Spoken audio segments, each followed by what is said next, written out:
am ready. GMA Weather. Serbisyong totoo ng GMA News. Maging I am ready sa maalinsangang panahon sa iba't ibang bahagi ng bansa ngayong weekend.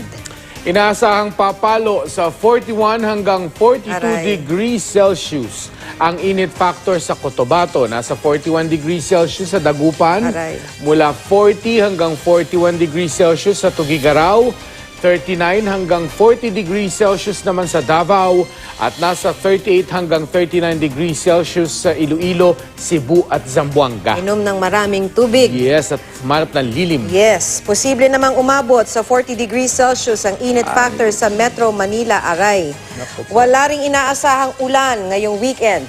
Mababa rin ang tsansang umulan sa malaking bahagi ng Luzon maliban sa Oriental Mindoro na uulanin bukas ng umaga. Sa Visayas po, may hinang ulan ang mararanasan sa tanghali sa Negros Oriental, Cebu at Bohol. At sa Mindanao, asahan ng ulang dulot ng thunderstorm simula tanghali sa Zamboanga del Sur, Bukidnon, Lanao del Norte, Lanao del Sur, pati na sa mga rehiyon ng Socsargen, Caraga at Davao. Yan ang latest mula sa GMA Weather. Magplano para sigurado. I'm ready. Serbisyong totoo ng GMA News.